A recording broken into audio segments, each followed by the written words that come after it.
Hello student, how are you? Welcome to SST की पाठशाला। और आज के क्लास में हम लोग डिस्कस करने वाले हैं civics class 9 chapter 2 constitutional design of democracy. Democracy का कंस्टिट्यूशनल डिजाइन क्या होना चाहिए, क्योंकि इसके प्रीवियस चैप्टर में हम लोग डेमोक्रेसी के बारे में जान चुके हैं कि डेमोक्रेसी होता क्या है, ये फॉर्मुलेट कैसे होता है, इसके एडमिनिस्ट्रेटिव मेथड क्या होते हैं, कैसे कोई पीपल जो है पार्टिसिपेट करता है इलेक्शंस में और इलेक्शन में पार्टिसिपेट करके वो चूज किया जाता है यूनिवर्सल एडल्ट फ्रेंचाइज के द्वारा। तो आइए स्टार्ट करते हैं। देखिए, अगर हम डेमोक्रेसी के बारे में बात करते हैं, स्पेशली मॉडर्न डेमोक्रेसी के बारे में, तो इन सबके लिए एक आइडियल सेट करता है, वो है आपका साउथ अमेरिका का डेमोक्रेसी। साउथ अमेरिका का डेमोक्रेसी क्या था? तो साउथ अमेरिका में पहले कौन रूल करते थे? ब्रिटिशर्स रूल करते थे। यूरोप और भी यूरोपियन नेशंस थे जो साउथ अमेरिका में रूल करते थे, वहां के व्हाइट पीपल थे और पावर जो था सेंट्रलाइज था उनके पास, व्हाइट पीपल के पास। अगर हम 20th सेंचुरी की बात करते हैं, स्पेशली मिड 20th सेंचुरी, तो मिड 20th सेंचुरी में जो अलग अलग नेशन से जाकर के वहां पे बसे हुए थे लोग, और वहां साउथ अफ्रीका के जो लोकल हैबिटेट थे, सारे जो स्पेशली ब्लैक पीपल, वहां के जो हैबिटेट थे ब्लैक पीपल थे। तो ब्लैक पीपल ऑर्गेनाइज होकर के मूवमेंट करना स्टार्ट किए। किसके अगेंस्ट में? व्हाइट पीपल के अगेंस्ट में।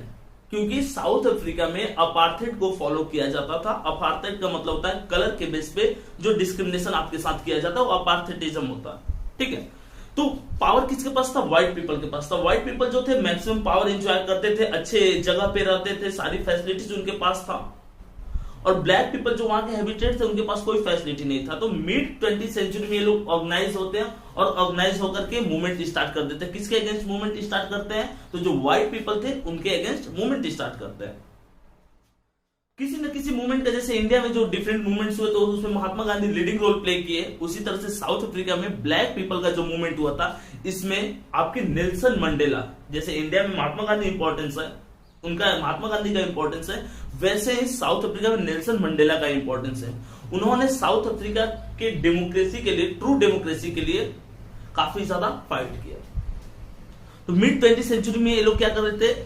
फाइट स्टार्ट कर दिए थे, रिवॉल्यूशन स्टार्ट कर दिए थे। जिसके बाद नेल्सन मंडेला को 1964 में अरेस्ट कर लिया जाता है। लगभग उनको 28 ईयर्स तक जेल में बिताना पड़ता है।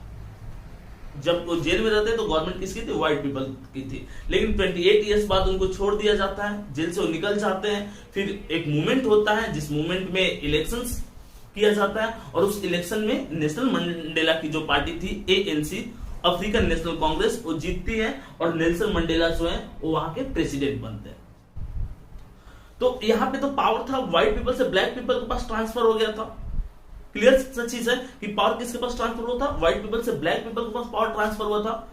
तो जैसा discrimination white people black people के साथ किए थे, पावर ट्रांसफर होने के बाद ब्लैक पीपल व्हाइट पीपल के साथ नहीं किए, वो इक्वल रिप्रेजेंटेशन दिए उनको कंस्टिट्यूशन में।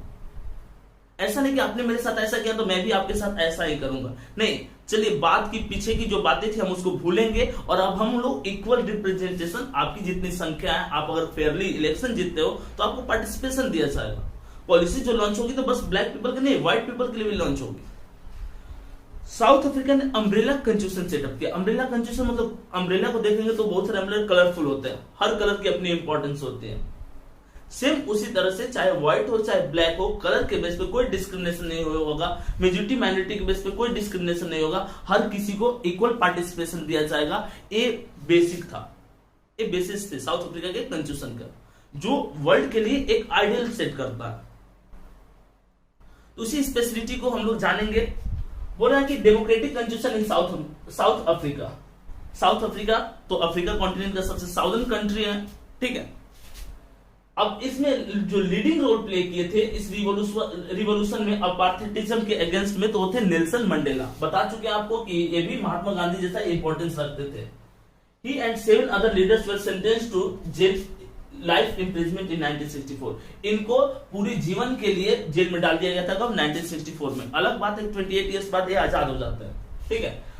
For daring to oppose the apartheid, क्योंकि इन्होंने क्या हिम्मत की थी? इन्होंने हिम्मत की थी अपार्थाइडिज्म को अपोज करने का। इनकी हिम्मत क्या थी? तो इन्होंने अपार्थाइडिज्म को अपोज किया था, जिसके कारण नेल्सन मंडेला और इनके 7 साथियों को जेल में लाइफ इम्प्रिजमेंट दे दी जाती है। कब? तो 1 मार्च से 1964। कितने साथी थे? तो 7 साथी थे, ठीक है। 7 अदर लीडर्स कैसे मूवमेंट कर रहे थे? तो अपार्थेटिज्म के अगेंस्ट में मूवमेंट कर रहे थे, ठीक है। He spent the next 28 years in South Africa, prison Robben Island. ये 28 years तक कहाँ स्पेंड किया अपना लाइफ? तो ये साउथ अफ्रीका में जो इनको जेल में डाला गया था, तो रॉबन आइलैंड में रखा गया था। रॉबन आइलैंड में 28 years तक वो अपना लाइफ स्पेंड किया, ठीक है। स्ट्रगल अगेंस्ट अपार्थेटिज्म, वो कौन सी पार्टी थी जो जैसे कि इंडियन नेशनल कांग्रेस इंडिया की आजादी में इंपॉर्टेंट रोल प्ले करती है, उसी तरह से साउथ अफ्रीका के आजादी में, उसके आजादी का मतलब अपार्थेटिज्म को खत्म करने में, कॉन्स्टिट्यूशन को ट्रूली सेटअप करने में अफ्रीकन नेशनल कांग्रेस का अपना इंपॉर्टेंस था, ठीक है। Apartheid was the name of system of racial discrimination towards a new constitution. Apartheid क्या होता है? अपार्थेड का मतलब होता है कलर के बेस पे अगर कोई डिस्क्रिमिनेशन कर रहा है तो वो अपार्थेड को प्रीफर करेगा। जैसा कि हम लोग जानते हैं कि महात्मा गांधी भी जब साउथ अफ्रीका गए थे तो उनके साथ भी कलर के बेस पे डिस्क्रिमिनेशन हुआ था। उनके पास फर्स्ट क्लास का टिकट था, लेकिन फिर वहां के जो व्हाइट पीपल थे उनको धक्का देकर के वहां से बाहर निकाल दिया कि तुम फर्स्ट क्लास में नहीं रह सकते, तुम्हारे पास टिकट हो या ना हो उससे मतलब नहीं, तुम जाओ और सेकंड क्लास में रहो। तो इस तरह से कि आप उसके लायक है फिर भी आपको राइट एंजॉय नहीं करने दिया जाता था कलर के बेस पे, कि आपका कलर ऐसा है इसलिए आपको ये राइट, आपके लिए राइट नहीं है। ऐसी कुछ सिस्टम्स थे, ठीक है। The government realized that they could no longer keep the blacks under their rule, their monarchy through repressions.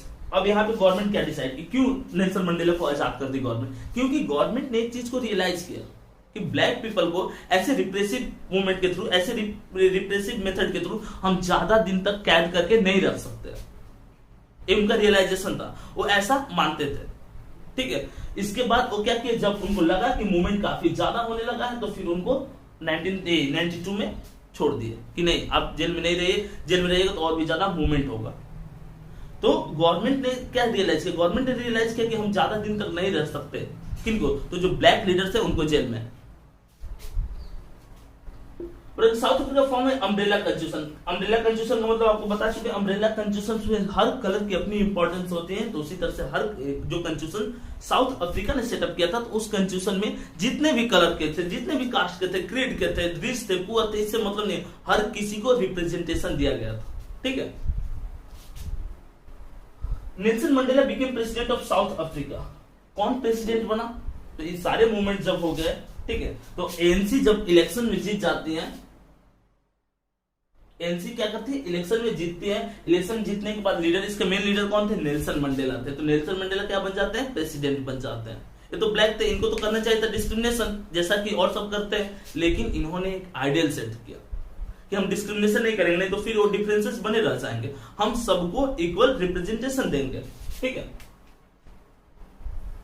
Why do we need a constitution? अब सबसे बड़ी बात होती है कि क्यों हमको कंस्टिट्यूशन की रिक्वायरमेंट होती है, क्यों हमको कंस्टिट्यूशन नहीं चाहिए और कोई एडमिनिस्ट्रेटिव सिस्टम क्यों नहीं चाहिए?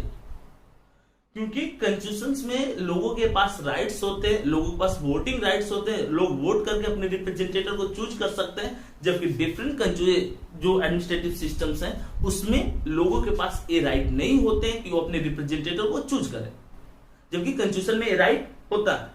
कॉन्स्टिट्यूशन में आप किसी के राइट को अफेक्ट नहीं कर सकते, अगर किसी का भी राइट अफेक्ट होता है तो कोर्ट जा सकता है। इसमें क्या होता है कि मेन कि लोगों के पास अधिकार होते हैं, लोगों के पास रूलर चूज करने का प्रोसेस होता है। कॉन्स्टिट्यूशन में जुडिशियरी होती है, एग्जीक्यूटिव होती है, लेजिस्लेचर होता है, एक प्रोसेस फॉलो किया जाता है कोई भी लॉ को लाने के लिए, उसको इंप्लीमेंट करने के लिए, वो सही है या नहीं, इस पे जस्टिस देने के लिए। तो ये सारे जो स्पेशल फीचर्स है वो डेमोक्रेसी को खास बनाते हैं और सबके कंपेयर में, ठीक है। और डेमोक्रेसी कॉन्स्टिट्यूशन का मतलब क्या होता है? एक रूल बुक जिसके अकॉर्डिंग डेमोक्रेटिक गवर्नमेंट रहे। और अगर कोई भी डेमोक्रेसी जिसमें कॉन्स्टिट्यूशन फॉलो किया जाता है तो आपको पहले ही बताया गया कि वो नेशन क्या होता है, रिपब्लिक नेशन कहलाते हैं, ठीक है। बोला कि they wanted subsistence social and economic rights. बोला कि the white minority was need to protect its privilege and property. देखिए, अब ऐसा नहीं हुआ था कि जब पावर ट्रांसफर हो गया था तो जो प्रॉपर्टी है, जो उनके प्रिविलेज है, उनको छीन लिया गया था व्हाइट पीपल का। नहीं, आप जैसे हैं वैसे रहिए, आपकी प्रॉपर्टी ये सब नहीं छीनी जाएगी, लेकिन हाँ अब ब्लैक को भी रिप्रेजेंटेशन देना पड़ेगा। जो पहले आप डिस्क्रिमिनेशन करते थे तो डिस्क्रिमिनेशन नहीं अब फॉलो होगा। अब हर किसी को गवर्नमेंट की नजर में, जो वहां की गवर्नमेंट रहेगी उसकी नजर में हर किसी को पॉलिसीज दिया जाएगा, हर कोई उस चीज को प्रीफर करेगा। ठीक है। अब व्हाइट माइनॉरिटी किसको बोला गया? जो यूरोप से आकर के अफ्रीका में रूलिंग कम्युनिटी बन गई थी तो उसी को व्हाइट माइनॉरिटी बोला गया, क्योंकि संख्या इनकी कम थी। जो वहां के नेटिव रहेंगे उनकी संख्या ज्यादा रहेगी, तो जो ब्लैक थे वहां के नेटिव थे उनकी संख्या वहां पे ज्यादा थी। डेमोक्रेसी है 1% 1 वोट। कुछ डेमोक्रेसी के स्पेशल फीचर्स की हम बात करते हैं। डेमोक्रेसी में क्या होता है? 1% 1 वोट।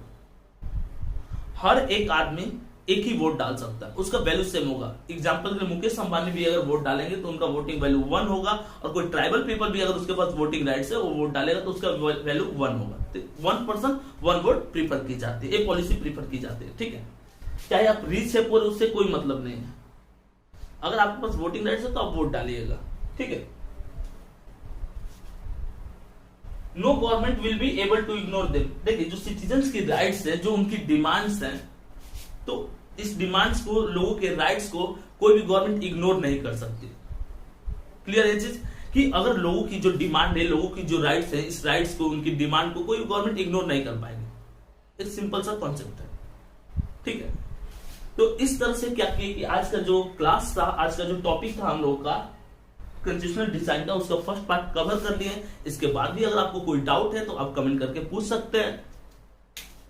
और अगर आप बोर्ड के स्टूडेंट है क्लास 10th के, तो 30 नवंबर को एसएसटी का एग्जाम है, तो उसका एक बेहतरीन प्रिपरेशन करना चाहते हैं तो आप हमारे ऐप को जरूर डाउनलोड करें।